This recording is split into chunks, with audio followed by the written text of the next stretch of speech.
Hi witchlings, welcome back to my channel. It's me, your local chaotic witch aunt.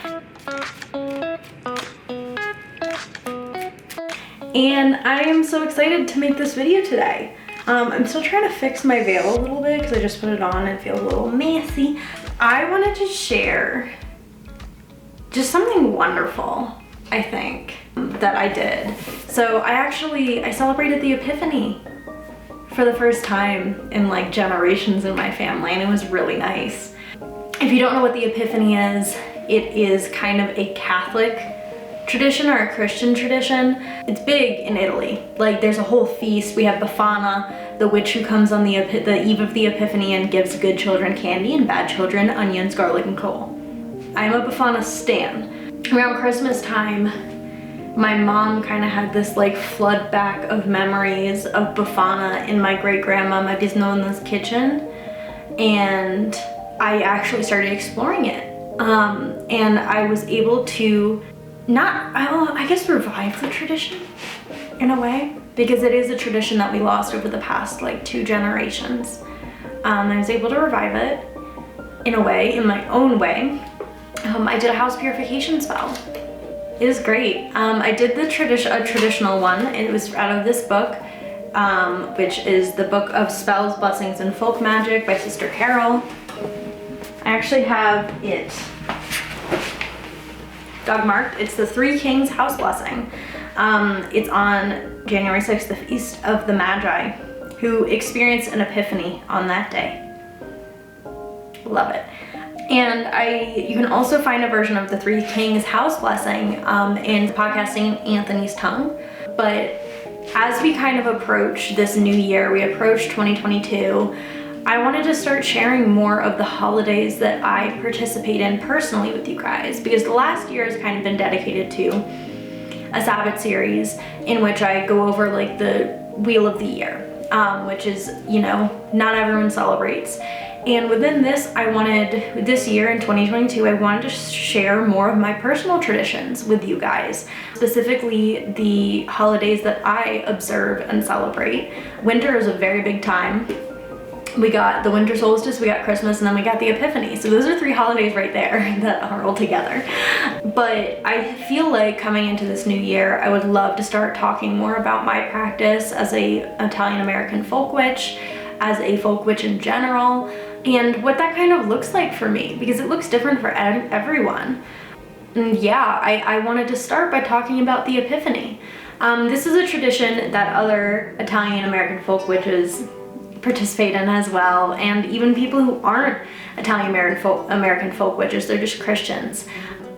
The Epiphany is extremely big in Italy, so it's kind of, we have very specific traditions around it. I didn't get to do a feast this year, but I did do that house purification, that house blessing, which was so nice to do something and bring that back in.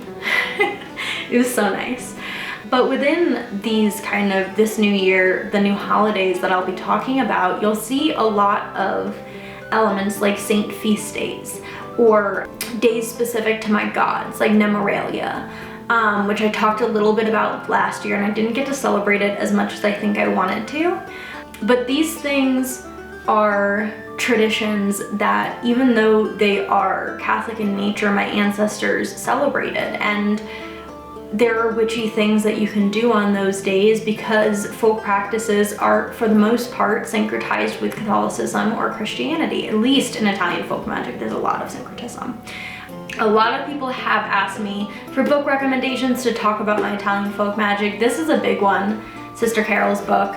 There's so much in here that is so helpful to me, including prayers, there's pet blessings, St. Anthony, the Lost and Found spell. I don't know if you've seen me talk about how much I love St. Anthony on other platforms. I love St. Anthony. He always shows up for me, and he always shows up for me without limited amount of information. St. Joseph real estate spell, also good. St. Jude blessing for the impossible, a money magic spell, 3-day success spell, an Irish blessing, good luck spell, Thanksgiving spells and blessings. For me, I call Thanksgiving harvest. Overall, they even have like the Hail Mary and the Holy Mother, Blessed Works of Mary. There's so much good in here that you can bring in and use in your own practice. And it's just one of those things that I really hope to continue sharing with you guys as we kind of move throughout the year. I've been working on creating my own Wheel of the Year for about a year or two now. I typically celebrate the equinoxes and the solstices. I will be showing you a little bit more of what I do and less information on it. Crafts, spells, etc. I will be talking about with you guys. I also tend to celebrate a lot around the summer holidays. I celebrate La Sliga de la Notte, which is the Night of the Witches, and make St. John's water, or l'Acqua di San Giovanni. As well as that, I celebrate the summer solstice or midsummer. I have certain holidays that I don't celebrate. I don't typically pay attention to the Celtic feast festivals or the Celtic fire festivals because I'm not Celtic and it's not part of my tradition. But apart from that, I'm so excited to share with you guys. My next holiday isn't until March. So I was very excited to start off the year with a wonderful little purification spell, kind of set intentions, keep everyone in the house healthy, safe, etc. I will be doing more spell walkthroughs. I'll be talking more about my deities and what that looks like. And a lot of this, I'm just so excited to share with you guys. I'm still gonna be making informational, beginner-friendly videos. I'll probably redo my protection video at some point, or maybe redo some of my basics in a year or so. But overall, I'm just like floored and so excited for this year. So much good is happening. And yeah, I wanted to share the spell I did with you on the Epiphany. Specifically, it's very folk Catholic, so if you're not comfortable with that, you can stop watching now, but I am going to talk about the spell.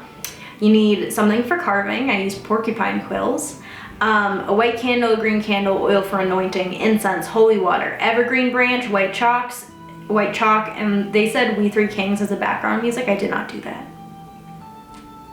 Before anointing, carve the year passed into the white candle and new year date into the green candle.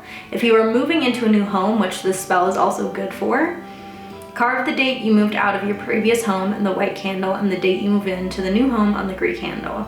You anoint the white candle and the green candle. You're focusing on kind of letting go of negativity, bringing in blessings and positivity. Light the candles, offer a moment of silence. You can pray in this moment, you can meditate, you can think with intention. You're taking incense, lighting it from the green candle, and then you're taking that incense throughout the entire house. Whole house. Incense the whole house, including living things. I had to incense my pets. And then return the incense to the altar and let it burn. You'll bless it by taking the evergreen branch or whatever you choose and sprinkle holy water throughout the house. I only did my doorways because my mom was like, you are not putting water in the home. And I'm like, okay, so I only did the doorways. And you pray your home and all who live within be blessed and protected in the new year to come. Return holy water and branch to the altar. Take the chalk. You're gonna write K plus M plus B and the current year above your doorway. Return chalk to the altar. And then you conclude the blessing, promise to make an offering of gratitude for a healthy and happy new year, a donation of time or money to the homeless, or another proportional act of kindness. This is referencing the blessed works of Mary, which they also talk about. I did not have access to the above the door, so I did pillars on either side of the door with red stone, red brick.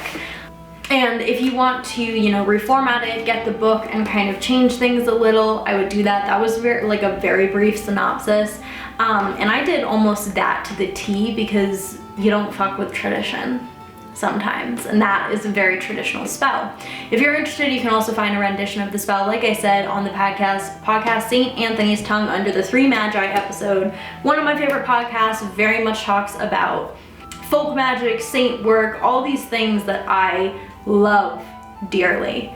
And yeah, that is all I have for you guys today. I'm so excited to be moving into this new year with you, changing my content to reflect my practice, and I hope you have a fantastic rest of your day.